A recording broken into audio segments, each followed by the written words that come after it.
চলচ্চিত্রে পা রাখতে না রাখতেই অভিনয়, গ্ল্যামার ও বিভিন্ন কারণে আলোচিত সমালোচিত হন পরীমণি। ক্যারিয়ারে প্রথম সিনেমা মুক্তির আগেই সর্বাধিক সংখ্যক চলচ্চিত্রে চুক্তিবদ্ধ হয়ে রীতিমতো হইচই ফেলে দেন ঢালিউডের আলোচিত সমালোচিত অভিনেত্রী পরীমণি। কখনো কাজ, কখনো বা ব্যক্তিগত জীবন নিয়ে আলোচনায় থেকেছেন পরীমণি।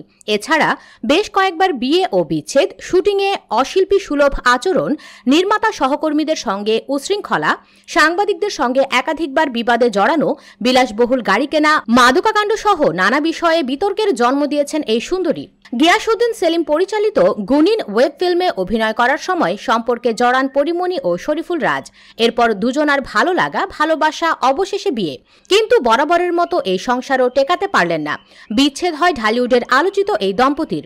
এরপর সন্তান পূর্ণকে নিজের কাছেই রাখেন পরী। জানা যায়, বিচ্ছেদের পর ছেলের কোনো খোঁজ রাখেননি বাবা শরীফুল রাজ। তবে এখন বদলেছে সময় ও দৃশ্যপট।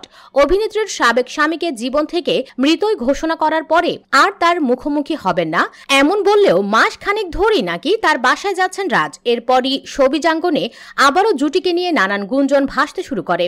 বিষয়টি নিয়ে সম্প্রতি একটি সংবাদ মাধ্যমে কথা বলেছেন পরীমণি। জানিয়েছেন, কিছুদিন আগে রাজ তার বাসায় এসেছিলেন, একসঙ্গে বসে খাওয়া দাওয়া করেছেন। বিচ্ছেদ হওয়ার পর আর দেখা হয়নি পরী রাজের। বিচ্ছেদের সময় কিছু গুরুত্বপূর্ণ কাগজপত্র রেখেই চলে গিয়েছিলেন নায়ক। সেই কাগজ নিতেই নতুন করে বাসায় আসা, এমনটাই বলছেন পরী। পরীমণি জানিয়েছেন, রাজ এলে তাকে রান্না করে খাইয়েছেন, তবে তার ছেলে এখন বাবাকে চিনতে পারে না। এটা নায়কের জন্য শাস্তি। তবে পরী চান, রাজ যেন এমন কোনো কাজ না করেন যাতে বড় হয়ে কারো কাছে তাদের সন্তানকে ছোট হতে না হয়।